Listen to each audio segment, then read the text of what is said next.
Bismillah. Innal hamdalillah hamdan katsiran thayyiban mubarakan fih. Wa asyhadu an la ilaha illallah wahdahu la syarikalah. Wa asyhadu anna Muhammadan abduhu wa rasuluh. Amma ba'd.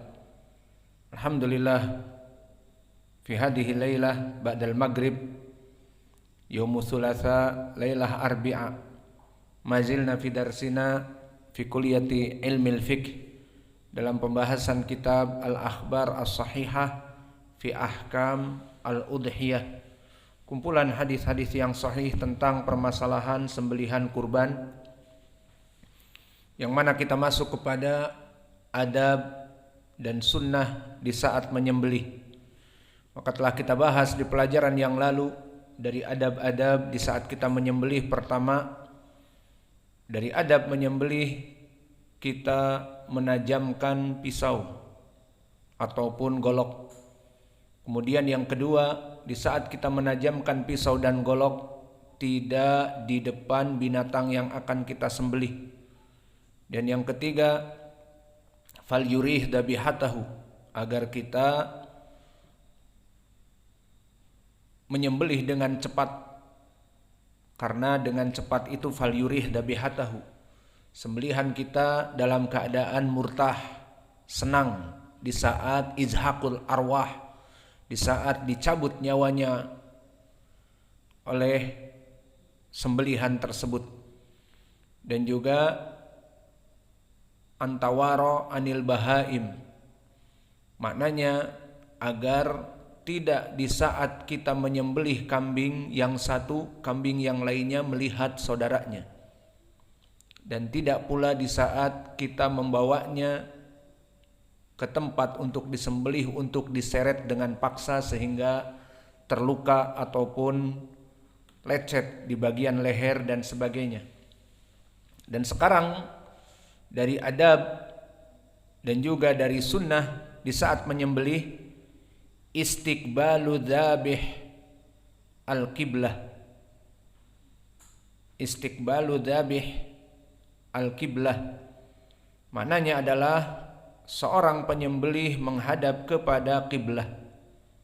Untuk permasalahan ini tidak ada dalil marfu kepada Nabi Muhammad sallallahu alaihi wa ala alihi wasallam, yang ada hanya asar dari para salaf. Namun kenapa dijadikan oleh penulis sebagai bab adab? Karena asarus salaf juga bisa dijadikan dalil selama tidak bertentangan dengan Al-Quran dan Sunnah. Dan kita sebagai ahlus sunnah as-salafiyah, kita mengikuti para salafuna as-saleh, terutama datang dengan sanad-sanad yang sahih. Maka tidak ada hadis yang marfu kepada Nabi Muhammad tentang perintah menghadap kiblah. Yang ada hanya asar dari para sahabat dan tabi'in. Maka langsung kita masukkan hadis atau kita jelaskan hadis. Di sana ada lafaz-lafaz yang marfu yang mana dia dhaif. Pertama, datang dikeluarkan oleh Imam Abi Daud dan Imam Ahmad, Ibnu Majah, Ad-Darimi dan Imam Al-Hakim. Semua sanadnya bertumpu kepada Muhammad bin Ishaq an Yazid ibni Abi Habib an Abi Ayyash Az-Zuraqi an Jabir ibni Abdullah. Berkata Jabir, dabah Rasulullah sallallahu alaihi wa ala alihi wasallam kabsain yaumal id faqala hina wajahahuma, wa fi riwayah falamma wajahahuma qala inni wajahtu wajhiya lilladzi fataras samawati wal ard. Maknanya dari Jabir, dulu Nabi, ini dia kalimat kana Rasulullah, kalimat yang marfu, bahwa dulu Nabi menyembelih dua kabsain.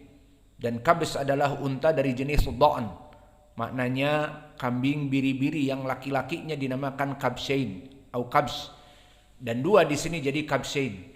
Nabi menyembelih dua kabs di hari Id. Maka di saat dia menyembelih, Falamma wajahahuma, maka dia menghadapkan kepada kiblat. Kemudian membaca inni wajahtu wajhiya lilladzi fataras samawati wal ard. Sungguhnya aku memalingkan wajahku kepada Allah yang menciptakan langit dan bumi. Maka hadis ini barakallahu fikum, perbuatan Nabi di saat dia menyembelih dan dia memalingkan sembelihannya dan dianya juga menghadap kepada kiblat. Maka di riwayat Abu Daud, dhaha Rasulullah sallallahu alaihi wasallam bi kabsain faqala hina wajahahuma. Maka di saat dia menghadapkan kepada kiblat keduanya ini. Maka hadis ini dengan jelas memberikan penjelasan tentang menyembelih itu dengan menghadapkan kepada kiblat dari binatang ternak ini. Maka di saat menyembelih mana kiblat? Di belakang kita. Maka kita menghadapkan kambing kita ke arah kiblat. Sehingga seperti ini gambarannya. Kita mengarah kepada kiblat. Atau seperti misalnya Ahuna Faisal coba pegang kambing sama sembelihannya, dihadapkan ke kiblat. Itu maksudnya. Antumnya menghadap ke kiblat dan kambingnya pun diarahkan ke sana, tenggorokannya ke arah sana. Itu yang diinginkan dengan hadis ini. Namun hadis ini seperti kami sebutkan datang marfu' dari Nabi dan dia dalam keadaan dhaif. Tidak ada yang sahih datang kepada Nabi. Lalu penyakitnya hadis ini diriwayatkan oleh Abu Ayyash, dan Abu Ayyash di sini Ibnu Nu'man Al-Mu'afiri Al-Misri. Yang mana dia dalam keadaan majhulul hal.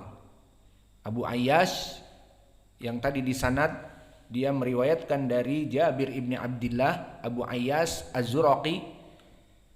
Maka dia adalah rawi yang majhulul hal. Diriwayatkan oleh 3 murid dan tidak diketahui siapa yang mentausiknya. Maka sanadnya dhaif dari rawi yang majhulul hal Abu Ayyash Al-Mu'afiri Al-Misri yang meriwayatkan dari Jabir. Maka dia seorang tabi'i dan majhul. Kemudian hadis yang lain yang masih marfu, makna marfu diangkat kepada Nabi. Diriwayatkan oleh Imam Abdur Razzaq As-San'ani di dalam musannafnya. Akhbarana Abu Sa'id Asy-Syami qala haddatsana Atha ibnu Abi Rabah an Aisyah anna Nabiy sallallahu alaihi wasallam qala dhahu wa tayyibu biha anfusakum fa innahu laisa min muslimin yuwajjihu dhahiyatahu ilal qiblah. Di sini lafadznya lebih jelas. Dhahu maka sembelihlah, wa tayyibu biha dan berbuat baiklah dengan dagingnya di antara kalian kepada binatang-binatang tersebut. Maksudnya berbuat baiklah kepada sembelihan-sembelihan tersebut. Fa innahu laisa min muslimin yuwajjihuhu dhahiyatahu ilal qiblah, maka tidaklah seorang muslim yang menyembelih dan dia memalingkan wajahnya kepada kiblat di saat menyembelih dan memalingkan sembelihannya juga ke arah kiblat, ala kana damuha wasufuha hasanat mahdurat fi mizanihi yaumal qiyamah. Maka tidaklah dari daging-dagingnya dan dari bulu-bulunya dan darah yang membuncah kecuali hasanat mahdurat, kecuali dihitung sebagai kebaikan yang akan memberatkan di mizan di hari kiamat. Maka lafaz seperti ini telah terdahulu kita bahas di permasalahan keutamaan dari amalan menyembelih kurban. Masih ingat ucapan siapa dari para ulama? Ibnul Arabi yang mengatakan lam yasih, tidak ada kedudukan sahih hadis satupun tentang permasalahan secara detail keutamaan dari menyembelih kurban. Maka yang ada seperti di dalam ayat Al-Quran beserta tafsirnya, seperti yang kita sebutkan di pelajaran yang lalu, dikorinkan antara solat dengan sembelihan. Inna solati wa nusuki, dan juga fasolli li rabbika wanhar. Maka semua di sini pendalilan keutamaan, namun tidak begitu jelas. Dan juga disebutkan wa man yu'azzim sya'airallah fa innaha min taqwal qulub, dari suatu ketakwaan, dan telah ditafsirkan oleh Mujahid terutama yang sahih sanadnya bahwa yang diinginkan yu'azzim sya'airallah adalah sembelihan di hari Id. Maka ini pendalilan-pendalilan yang sahih dari Al-Quran dan pendalilan hadis yang diriwayatkan oleh Imam Al-Bukhari dan Muslim. Ma min a'malin salihah afdal min hadhil ayyam al-ashr. Di riwayat Abu Daud juga lebih jelas lagi. Maka tidak ada amalan-amalan yang lebih baik dilakukan oleh Bani Adam di sisi Allah kecuali di 10 awal Dzul Hijjah.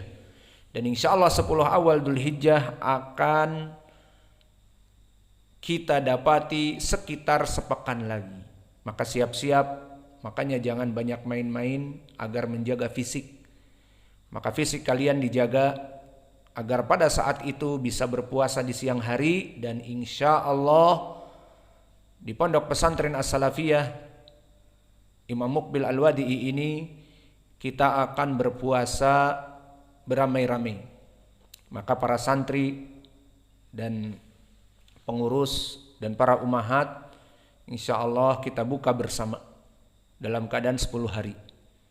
Dan itu yang dilakukan dulu oleh salaf. Dan ini adalah suatu keagungan yang Allah berikan kepada siang dari 1 tahun.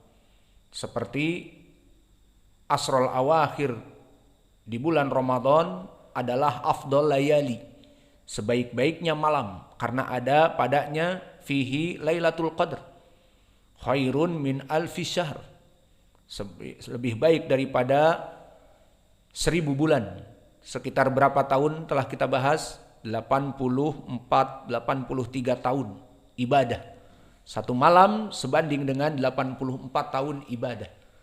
Maka keutamaan malam Lailatul Qadar menyebabkan sebaik-baiknya malam adalah 10 malam terakhir, karena Lailatul Qadar berpindah-pindah. Maka di hadis yang muttafaqun alaih, faltamisuha fi asrol gawabir, maka barang siapa yang ingin mendapatkan keutamaan Lailatul Qadar, bersiap-siaplah di 10 tersisa dari bulan Ramadan. Maka ini di malamnya. Lalu bagaimana dalam 1 tahun di siangnya itu? Maka di siangnya adalah asyra awal min syahri dzil hijjah. Hanya siangnya. Maka amalan-amalan yang dipergunakan di siang hari berbeda dengan amal-amal di malam hari. Maka oleh sebab itu di dalam awakhir di malam Ramadan, maka disunahkan untuk salat malam. Maka banyak hadis-hadis tentang salat malam dan ingin menggapai Lailatul Qadar. Seperti hadis yang muttafaqun alaih dari Abi Hurairah, man qama Ramadan imanan wahtisaba ghufira lahu ma taqaddama min dzambih. Barang siapa yang melaksanakan salat tarawih berjamaah ataupun melaksanakan salat malam di bulan Ramadan, maka diampuni dosa-dosanya. Maka ini menjadi pendalilan tentang permasalahan malam-malamnya, keutamaan malam-malamnya, maknanya qiyamul lail. Dan juga di lafaz yang lain masih dari Abi Hurairah, man qama lailatal qadri, dan barang siapa yang dia itu membangunkan salat-salatnya di malam-malam Lailatul Qadar, ghufira lahu ma taqaddama min dzambih, di malam-malamnya khusus. Dan begitupun pendalilan di siang khusus ibadah 10 hari di awal Dzul Hijjah. Maka apa yang kita perbuat di siang hari banyak juga. Mulai dari puasa di siang hari. Karena memang disyariatkan puasa itu harus di siang hari. Seperti di dalam ayat wa kulu washrabu hatta yatabayyana lakum al-khaytul abyadu minal khaytil aswadi minal fajri summa atimmus siyama ilal lail.